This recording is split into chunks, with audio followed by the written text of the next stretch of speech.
আসসালামু আলাইকুম, welcome back to my channel mean cooking new recipe.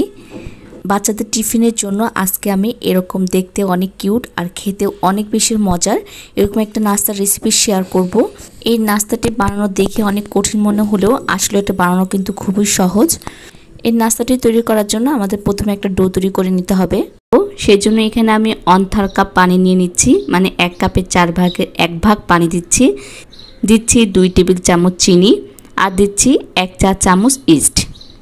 আমার এই ইস্টটা অ্যাক্টিভ ইস্ট, সেজন্য এটাকে অ্যাক্টিভ করে নিতে হবে না। এখন পানির সাথে চিনিটা খুব ভালোভাবে মিশিয়ে নিচ্ছি। ভালোভাবে মিশানো হয়ে গেছে। এখন এর মধ্যে দিয়ে দিচ্ছি 1 কাপ ময়দা। ময়দার পরিবর্তে আপনারা এখানে আটাটাও ব্যবহার করতে পারবেন। আর দিয়ে দিচ্ছি সামান্য পরিমাণে লবণ। এখন সব কিছু একটা স্প্যাচুলা দিয়ে খুব ভালো মতো একটু মিশিয়ে নিচ্ছি। মিশাতে মনে হচ্ছে যে আমার একটু পানি লাগবে, সেজন্য এখানে আমি আর 2 টেবিল চামচের মতো পানি দিয়ে দিয়েছি। মেশানোর সময় যদি মনে হয় আপনাদের একটু পানি লাগবে তাহলে পানি অ্যাড করবেন। আবার যদি দেখেন যে আপনাদের ডোটা বেশি নরম হয়ে গেছে তখন সেই ক্ষেত্রে আপনারা আর 2-1 টেবিল চামচ ময়দা দিয়ে এটাকে মোটামুটি একটা শক্ত টাইপের ডো তৈরি করে নিতে হবে। আমরা সাধারণত ব্রেড বানানোর জন্য যেরকম ডোটা তৈরি করি তার থেকে একটু শক্ত তৈরি করতে হবে, মানে আমরা যে রেগুলার রুটি খেয়ে থাকি সেরকম টাইপের একটা ডো তৈরি করতে হবে। কিছুক্ষণ মাখানোর পরে দেখবেন হাতের সাথে অনেক বেশি আটকে আসবে, তখন আর মাখানো যাবে না। সে পর্যায়ে হাতটা ধুয়ে এসে 1 টেবিল চামচ পরিমাণ তেল দিয়ে আবার এই ডোটাকে খুব ভালোভাবে মথে নেবেন, তখন দেখবেন আর হাতের সাথে আটকে আসবে না। খুব সহজেই এই ডোটাকে ময়ান দেওয়া যাচ্ছে। 4 থেকে 5 মিনিটের মতো এটাকে খুব ভালোভাবে ময়ান দিয়ে নিতে হবে। চকলেট বানের ডোটা যত ভালোভাবে আপনারা ময়ান দিবেন, এই চকলেট বানটা তৈরি করার পর ততটাই ফুলকো আর অনেক ফ্লাফি হবে। এই তো 4-5 মিনিটের মতো আমি ডোটাকে মথে নিয়েছি। এবার এটাকে একটা ডো শেপ করে এর উপরে সামান্য তেল মেখে দিয়ে এটাকে ঢেকে রেখে দিচ্ছি ফুলে ডাবল হওয়া পর্যন্ত। ঘন্টা পরে দেখেন আমার এই ব্রেডের ডোটা কত ফুলে ডাবল হয়ে গেছে। এবার এর মধ্যে থেকে বাতাস চেপে বের করে দিচ্ছি। এখন হাত দিয়ে এভাবে টেনে আবারও 2 থেকে 3 মিনিটের মতো এটাকে খুব ভালোভাবে ময়ান দিয়ে নিতে হবে। 2 মিনিটের মতো এই ডোটাকে মেখে নিয়েছি। এবার এই ডোটা থেকে এরকম ছোট ছোট করে লেচি কেটে নিচ্ছি। আমার এই ডোটা থেকে আমার 9টা লেচি হয়েছে, তবে আপনাদের ছোট বড় সাইজ অনুযায়ী কম বেশি হতে পারে। এখন এখান থেকে একটা লেচি নিয়ে বেলনির সাহায্যে এরকম লম্বা রুটি টাইপের একটা রুটি বেলে নিচ্ছি।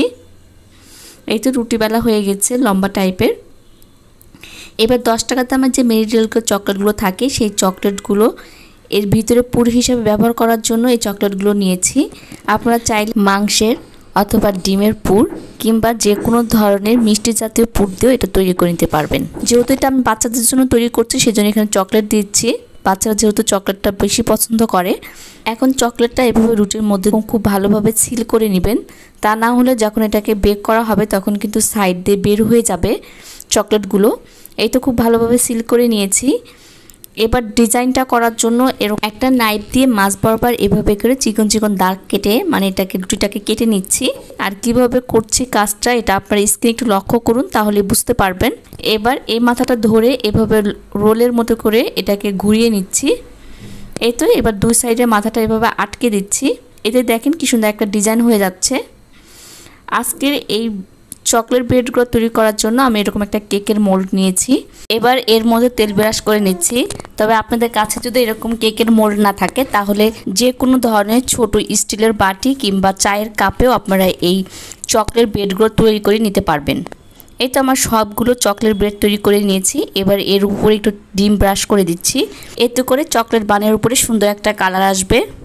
এখন এই চকলেট ব্রেডগুলো 180 ডিগ্রি সেলসিয়াসে ওভেনে প্রথমে 10 মিনিট ফ্রি হিট করে ওই 180 ডিগ্রি সেলসিয়াসে এটাকে 15 থেকে 20 মিনিটের জন্য এটাকে বেক করে নিচ্ছি।